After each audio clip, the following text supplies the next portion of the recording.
I'm just happy to be up and about one more day. We're deep into practice right now. And early on in 2 day camps, you have your bumps and bruises. We slowly installing a defense. We cut way back because of so many young guys. There's so many first-time starters right now. So we're slowing down our install. We're just trying to get the foundation in. And that's the key. If our foundation's strong, then we'll be strong on defense at the end of the day.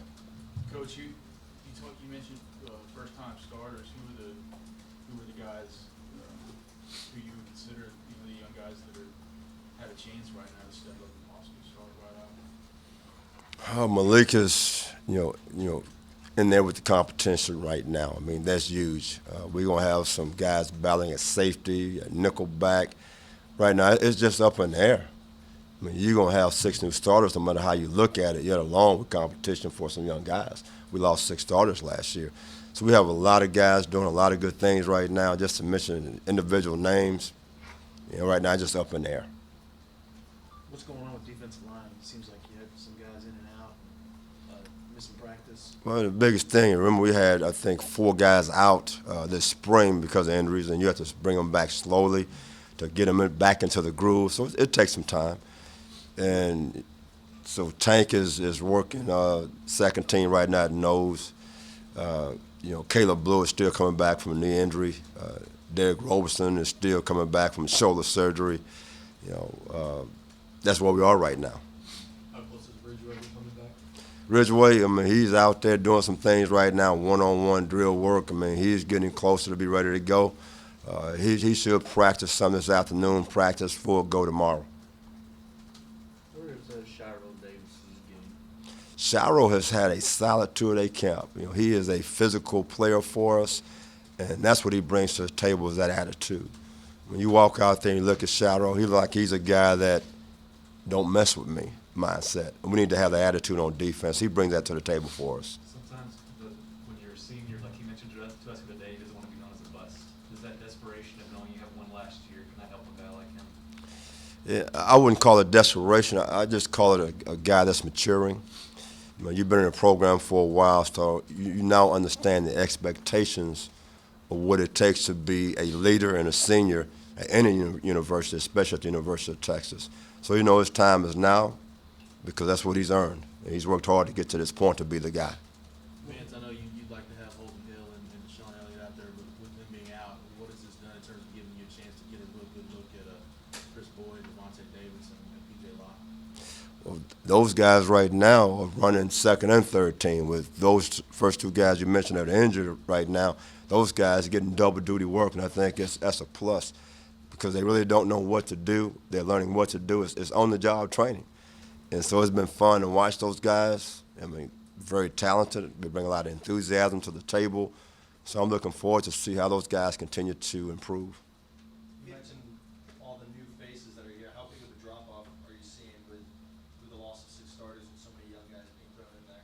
You're going to have some drop-off. Last year we had a very mature football team, a lot of experience, a lot of guys who played a lot.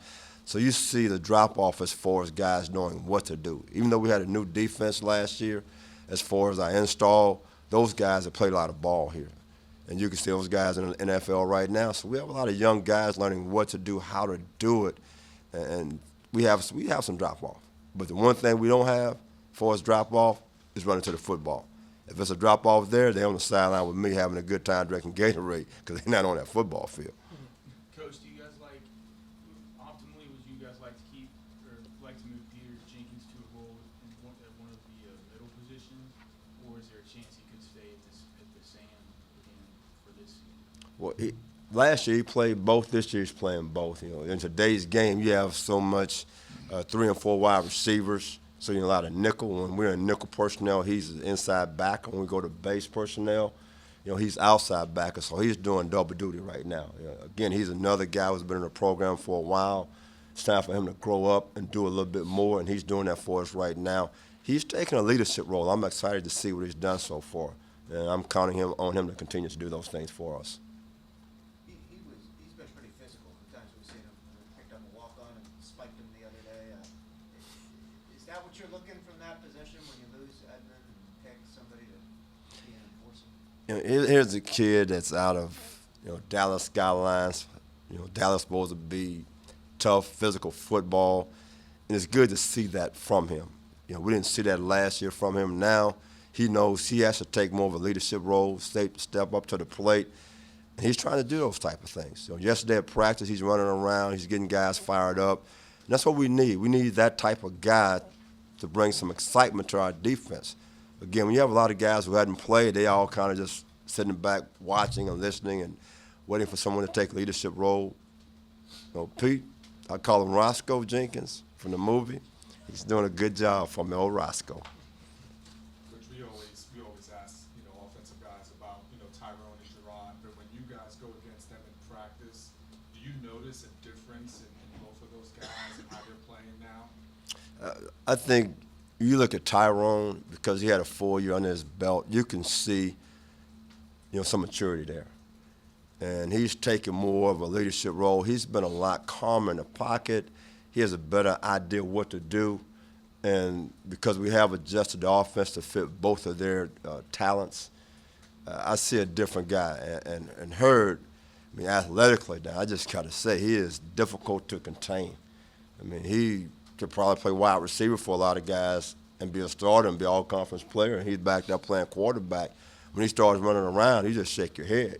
He's made a lot of our guys miss in the box and space. He's very dangerous on the perimeter. So you see two different type of football players. Coach, on the practices we've seen fights, we've seen body slams, we've seen defensive tenacity, toughness. What kind of identity is your defense bringing? You just said everything I was thinking about. You should be up here doing that. But that's what we want to do. We want to be a tenacious, aggressive defense, guys that are mad. You walk out there, when you play defense, it's nothing nice about playing defense. You should be walk out there every day pissed off. Right now, I tell the guys like this, if somebody's trying to break into your mom and dad's home, what are you going to do? And to me, that's what defense is all about. When you cross that line, there's an issue. You have a problem. I don't, but you do. And if a guy doesn't have that type of mindset, he would never, ever be a good defensive player. I look at guys like Ray Lewis, that was his mindset. He knew he was smart. He knew what everybody was doing. But when you cross that line of scrimmage, all bets are off. Football is legal. Out in the real world, you can't go hit anybody. On that football field, let's go get it. You pay a price right now. Let's go mug a few people and see what it's like.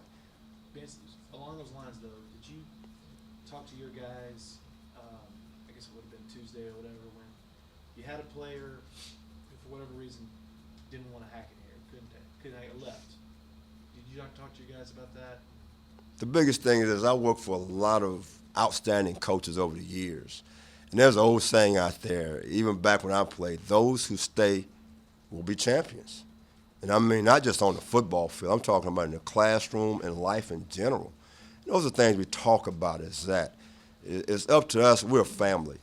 And when a guy's hurting, we're all in it together. We need to communicate with each other, do everything we can to support each other. That's what family is all about. And sometimes it just doesn't work out, and that's life. And so you move on. And like I said, the guys that are here, those who stay will be champions on and off the football field when it's all said and done.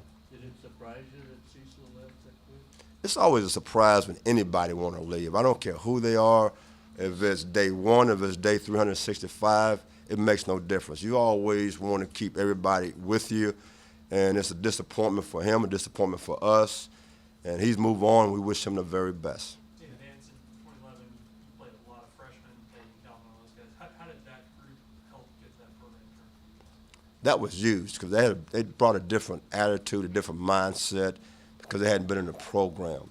They brought an attitude that we want to play now, we want to win now, and that spread it to the players that had been in the program that hadn't won for a while.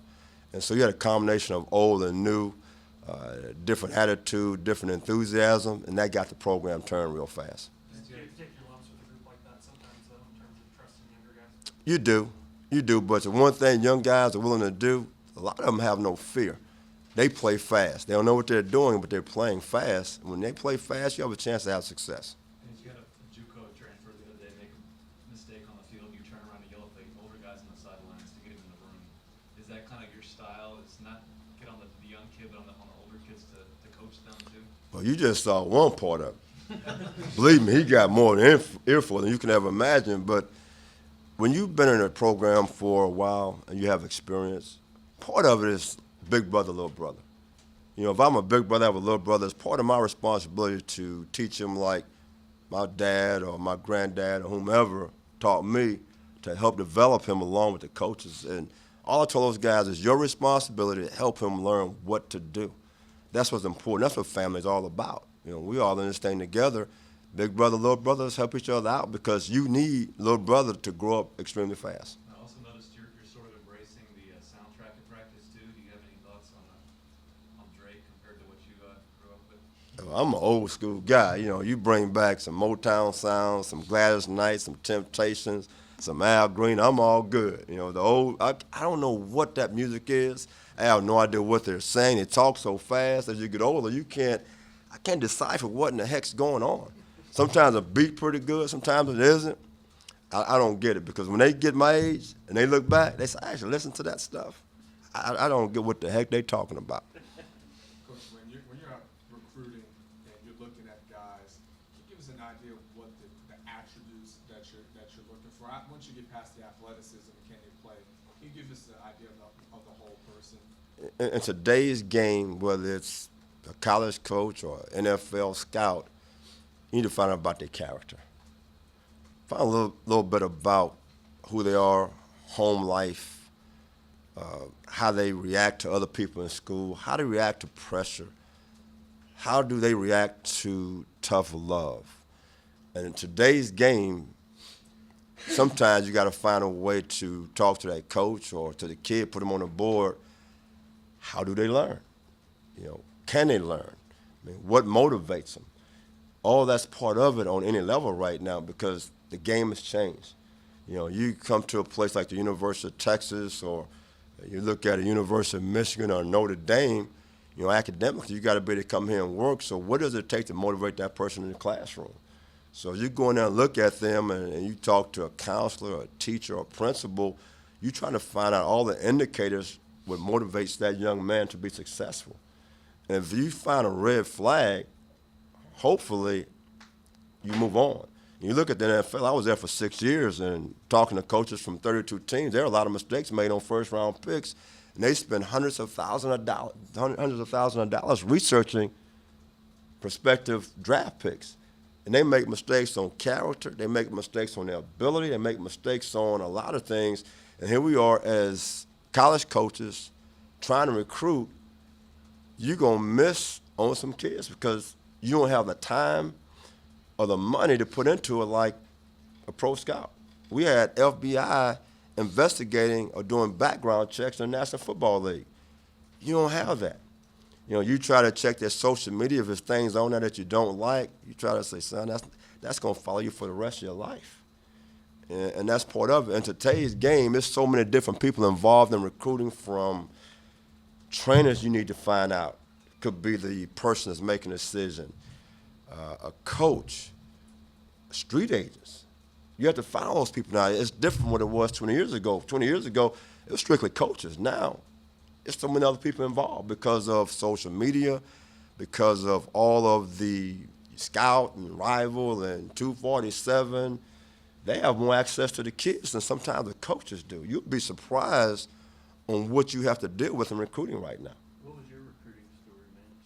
For me, Yeah, when you were being recruited. well, the University of Texas recruited me, and Jimmy Ray was the person who recruited me when I got here and went on to the Atlanta Falcons. I thought he was one of the most impressive people I have met. You know, my father's a high school coach and a teacher, so there were not many issues with me because it's amazing. You had a chance to go to UCLA on a trip. I got to tell you, I had a blast. You know, back in the day now, I had the fro, if you remember. And they picked me up in a convertible and the hair blowing, the wind blowing in my hair. And I'm thinking I'm in cloud nine. I have family out there, and they trying to convince me to come out there. But at the end of the day, I got to be honest. You know, I looked at the University of Texas, and number one, close to home. Number two, one of the best academic schools in the country. Everything I was looking for was here. And I felt like the opportunity to play was going to be here with a brand new coaching staff, Fred Akers, who just got inducted into University of Texas Hall of Honor. So the opportunity was amazing, you know, for me. But I mean, That UCLA trip, I tell you what, I wish I had some pictures of me in that convertible, my hair blowing in the wind. I mean, that was a blast, I have to be honest. You can hand those out next time we meet. You find some of those pictures. Coach, have you noticed it all going against him every day? Any difference in how the offensive line is operating? Do you feel like that they made a step since last year? That's an understatement. They've made a great step. I mean, we have some new people in there, and Connor Williams, I think, is going to be a really good player. We have a little bit more depth, and what we're doing offensively, it has helped our offensive line out tremendously. They are playing extremely physical right now. They've been on a year on the Joe Wick line, and you can see the difference right now. They're taking that step, and right now they've given us, we've had some bumps and bruises from our offensive line. I like what I see out of those guys right now. How much more, Vance, when you go to the nickel personnel, last year, the two linebackers down the field, it was Hicks and Edmond. Are you just looking for the two best guys there, or are there certain characteristics, qualities you want to have with those two guys in the field? Well, you still have a strong side backer and a weak side backer. And right now, Peter Jenkins, because of his experience, is probably going to be one of those guys. And after that, it's up for grabs. There's nothing set. Peter's learning two positions right now, but Malik has to come along. Ed has to come along. We have some freshmen, I think, that are really showing some signs of being exceptional players in the future.